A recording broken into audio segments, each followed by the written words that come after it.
Hello, my name is Brett Bladh, and my presentation is on the behavioral addiction of pornography.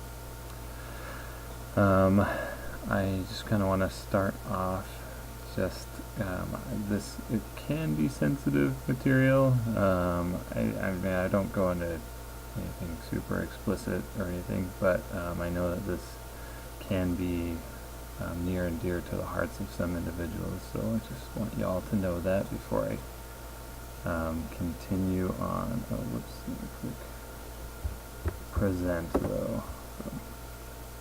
Okay, so we will get started. I just wanted to jump straight in to hit the physiological changes that can influence an individual. You're going to see these letters, just disregard those, that's just for my own notes to keep me organized. So, similar to using addictive substances, pornography can restructure the brain's structure. So it can restructure the brain and how it's wired, right? So this restructuring is done through constant pornography stimulation. When an individual watches porn, this individual's reward center in the brain is being activated, similar to other addictive behaviors, such as using drugs, or gambling, or anything that might entail that. It releases various neurotransmitters, such as dopamine and things of that nature, that help pave the pathway between pleasurable feelings and the behavior of watching porn. This addiction comes about, and it restructures the brain when one enters the flow. So a flow is when a person becomes, this may have happened to you, right? When you're playing a sport or a video game, or you're really captivated by a book, hours pass by and you didn't even realize it, right? So the same thing happens when an individual begins to watch pornography, right? Late night or early in the morning, the individual is so in this type of flow that sleep doesn't even seem to be appealing to them. And that's why it creates such a powerful restructuring in the brain. Similar to drug use, an individual hit a certain level of tolerance, and that happens similar to drug use, right? So that it creates that neural pathway, and it starts restructuring the brain and creates almost cravings. So the brain wants more of that dopamine in it, and it continues to get more and more and more, and it hits a level of tolerance. And pornography in this case, the person needs to up their dosage, right? So they're not using a drug, but they need to continue and constantly watch either more extreme pornography or watch newer things that to help them hit that high. So this can cause the individual to have withdrawal symptoms, similar to drugs, making it difficult to quit. So why is it so addictive, right? So with natural substances and encounters, right? So regular sexual encounters, right? Dopamine, you hit a point and it stops firing, right? Just like when a person eats candy or a delicious meal, right? They're done, right? It was delicious. I'm good. I'm satisfied. But there's not really an off switch to drug use or porn use, right? With drug use, you can continue to take hits of the same drug, similar to pornography, right? You can continue to click on one image to the next, or one video to the next, and you're constantly getting rewarded, and that dopamine and those neurotransmitters continue to fire, which makes that brain pathway rewiring so powerful and making those urges so addictive. So there are psychological and social and emotional factors that are related to this. Those would be, so there are some possible images or reasons why one continues to engage in pornography, right? So just for some stats, right? So it's estimated that 90% of males under the age of 18 have encountered pornography and watched it, and that's 60% of females under the age of 18 as well. So it might seem like a shock to some, but the internet, there's an unfiltered, hold on, let me back up. So 60% of 11-year-olds have smartphones. which gives them full access to internet, and generally it's an unfiltered cyberspace, so it's easy access to pornography, right? Porn causes sexual dysfunction, and how can this be, right? Shouldn't that help them have better sex and things like that, right? So similar to my previous slide, right, on physiological effects, porn usage creates a level of tolerance in the individual's brain. So while one is viewing pornography, they are in control of their fantasized experience, right? So as such, when an individual is engaging in sexual activity and their partner isn't fulfilling their fantasized expectations, this can lead to sexual dysfunction, right? In addition to fantasized and unrealistic expectations. When an individual views pornography, this causes their brain to tend to need more to hit that level of satisfaction, causing one to climax. So the brain, it just needs more, right? So they either need to need more hardcore pornography or different type of sex to climax, right? We'll continue on with negative self-image, right? So pornography is associated with individuals having negative self-image. This includes both physically and emotionally. Those who are addicted to pornography tend to harbor feelings of self-loathing and guilt. The same could be said about those who overdose and wake up regretting the consequences of their actions, right? So like having alcohol and getting a hangover and regretting what they did the night before. This guilt might be caused by feelings of betrayal for if they are in a relationship or are married to a spouse, or if they have children, right? They might consider themselves unfaithful, or maybe it's just the natural consequence that follow after hitting such a high, right?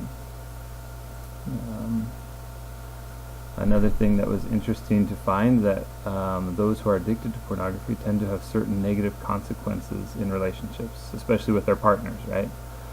So first, there tends to be less intimacy between partners, and that may not necessarily mean sexual intimacy, but it may be more referring to like intimate encounters with their spouse, right? So like holding hands or hugging or enjoying each other's company. This type of decline naturally leads to less satisfaction in marriage. This is caused for several reasons. One, the addicted partner is finding less sexual satisfaction because of their addiction. And two, the addicted partner, the one who's addicted to pornography, is beginning to separate themselves from those whom they interact, right?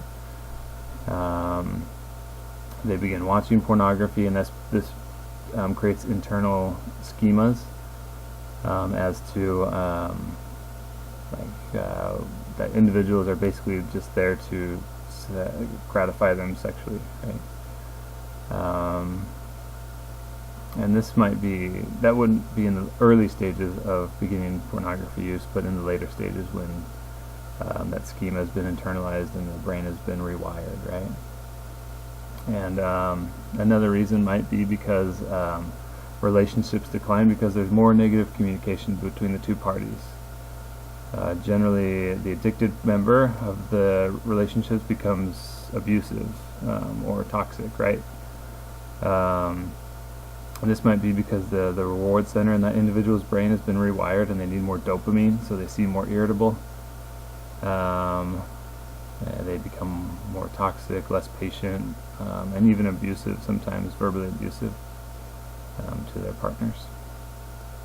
Pornography, and then so the last one, it's comorbid with other health disorders, right, like anxiety, which doesn't mean that it's the cause of these disorders, right, but this might happen because just because they have that feeling of guilt, and they're not speaking to their partner because they don't want their partner to know that they're engaging in pornography. An interesting fact is that 56% of marriages stated that pornography was a factor in their divorce. So over half of those who get divorced said that pornography was a part of it. So I thought that was interesting, thought I'd share that with y'all. So there's some myths, right? And I thought these were good to mention, right? So does viewing pornography as a couple increase sexual satisfaction? which in turn increases marital satisfaction. Short term, yes. It's novel, it's exciting, for short term, yes. It can help increase sexual satisfaction and in turn increase marital satisfaction. But the longer term relationships you have, it has more negative impacts later on the couples. Generally, one partner will begin to watch and participate in pornography more than the other, causing a discrepancy between the two. So the larger the discrepancy, the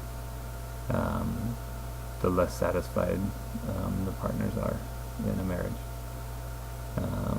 So pornography will help increase one's desire for sex, and that is partially true, but this might lead to more desire towards pornographic behaviors and less towards sexual intimacy with their partner. So they might want more sex with their partner, but they might not be reaching that same level of satisfaction that they once had before they even began to watch it.